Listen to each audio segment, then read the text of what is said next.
All right, let's talk about the Miami Dolphins, who are, quite frankly, in a very disappointing position right now. A team that we thought a couple years ago was really on the upswing and could potentially be a team that could make a deep run someday in the playoffs, but ultimately have kind of struggled to get into the playoffs. Part of that has been Tua getting injured consistently, which obviously stinks. The one year they had a healthy Tua, they really got beat pretty badly against Kansas City. In fairness, a team that is pretty good come postseason time, but still.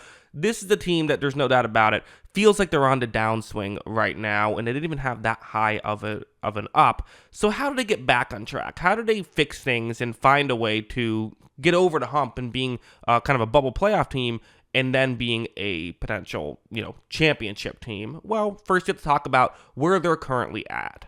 Let's use our friends at PFF, and you're going to see where they rank in each specific positional category. It is worth mentioning a couple of these are due to injuries. So passing 25th. One thing that I feel like I've been pounding the table every year, we'll see if this is the year they do it, they gotta just get a decent backup quarterback. I mean, Tua is someone who gets banged up, and it's not just the head injuries. He also has had other injuries. He's a quarterback who does get banged up. A big part of that is just play style, I think, more than just his frame, although he's not the biggest guy either. You gotta just, again, get somebody. Get a Jacoby Brissett. Get a Marcus Mariota. Spend a little bit more money than you have. Just get a guy who you can trust if you have to be without Tua for 5 games. Can you go 3-2 in that stretch? If you can, that's the if they had a decent backup quarterback, there's a real chance that this team still makes the playoffs last year. So to me, that's a big step one. Step two, the receiving being 21st. Again, part of that is injuries, but realistically, with Jalen Waddle and Tyreek Hill, this should be like 1, not 21. That's something that we'll talk about. Pass blocking 20th, run blocking 27th, rushing 17th. So rest of the supporting cast not really playing great here. And again, there's obviously going to be injuries everywhere, but still, defense, running defense, according to PFF, was good, but pass rushing coverage not getting it done either. So the reality is they pretty much aren't being great in any category. And if you look at their cap space, they have negative $5 million right now, so they're going to have to clear some space. And they only have $9 million in 2026. That's kind of just as interesting of a number. So they can't kick the can down the road too much as well. They are strapped for cash and strapped for talent in key areas. So this is the issue with when you have a guy like Tyreek Hill and a guy like Tua, and you're paying those guys big money. They really need to be healthy, be available, and be great. And they've been great at times, but that's the only one of those 3 they have been. Let's talk Tyreek Hill. So this is the contract details next to me. You see his cap hit for the next couple years, and also towards the right, it's the dead money if they cut him, and what would you save cap space wise. There's been talk about, do you trade him, do you cut him, that kind of stuff. Listen, I don't think you would cut him, but do you trade him?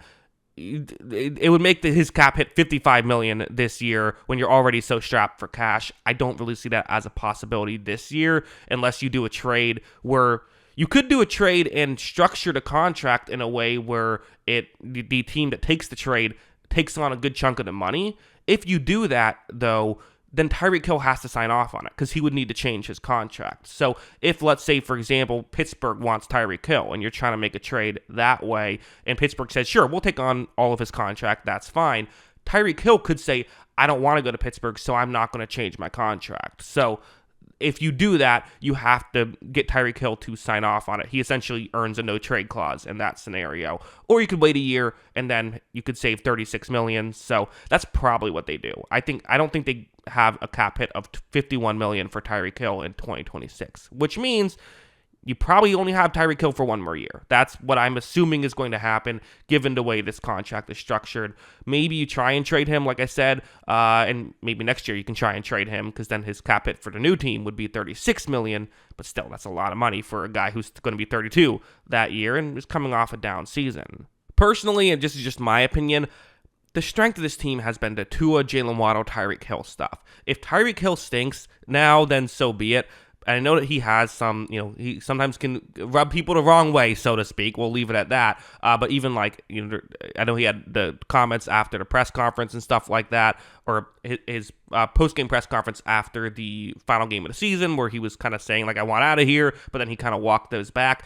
I get it, and if you have to make a move, you have to make a move. If he is a locker room cancer, which I don't know, I'm not there, but if he is, then okay, you might have to just make a move. But if you feel like you can make it work, I kind of think I just keep Tua, Waddle, and Hill. There are a lot of other issues with this team, but I'm not going to get rid of easily the strength of this team these past few years, which has been that connection. You look at some upcoming free agents, key free agents. There's more. These are just the notable ones. Javon Holland projected to get $20 million in free agency. I don't know if they can keep him. I really don't. I mean, you could make it work, right? You can always kick the can down the road enough to make this work. There isn't really enough players that you could cut to move the needle. There's some players you could cut to give you a little bit of money, but really you would have to kick the can down the road if you wanted him. Also, Calais Campbell and Tyrell Dodson, who are guys you would like to keep if you could. But they might just have to be cap casualties as well. But losing a star safety to a defense that already didn't cover great last year, I mean, that's not a great situation for the Dolphins. So, what do they do here? Well, you look at their draft capital. They have a first, a second. They do not have a third-round pick, but they have a fourth, 2/5, no 6, but 2 7ths as well. So they still have 7 picks. It's just a little bit weird where it's a little bit less than the average one because they don't have a third, but they have an extra 5th. They don't have a 6th, but they have an extra 7th. So you still have the 7 picks, but not quite what you would want draft capital wise either. They're kind of stuck in no man's land, picking. They didn't make the playoffs, but they're still picking in the middle of the around for each of these picks. So where do you go from here? Again, part of what this is when you're paying a quarterback big money, these are the issues that you're going to have. Most teams that are paying a quarterback big money have these issues. Now, Tua's under contract for another several years. And while you actually could, if you wanted, get out of it after next season, this season you're not getting out of it. And I thought Tua was really good. The issue I mainly have with Tua at this point is just he struggles to stay healthy, which very much is not his fault. Kind of is with some of the hits he takes, but for the most part is not his fault. But he's here, and Tyreek Hill is here. So that's what you're at right now. You could say, you know what, let's just go with a full rebuild and let's just try to start early, but I don't see the benefit in rebuilding this year. If this doesn't go well again, I think, okay, let's tear it down and rebuild. But I think I wouldn't go all in.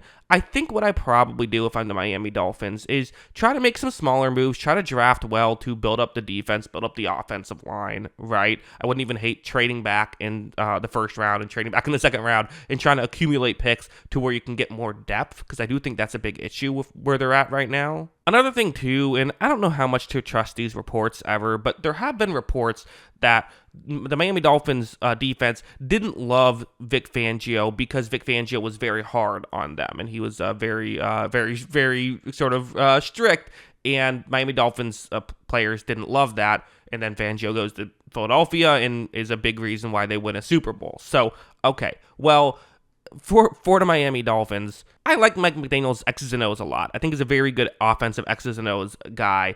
At the end of the day, if there's players that you just can't seem to get right and they don't seem to want to be there, or they're kind of just there to collect a paycheck and live in Miami, you got to get rid of those guys, because you are going to just unfortunately attract more of that type of player when you're in Miami, and you got to make sure that you don't you cut that out of your team essentially. And sometimes I'm a Tampa Bay fan, so sometimes I think this through my team, but when Bruce Arians got to Tampa Bay, there was a play when Vernon Hargreaves, who was a first-round pick who hadn't really worked out, he sort of took a play off. It was a running play, and a player got by him, and he, instead of hustling to try and make the tackle, he took the play off.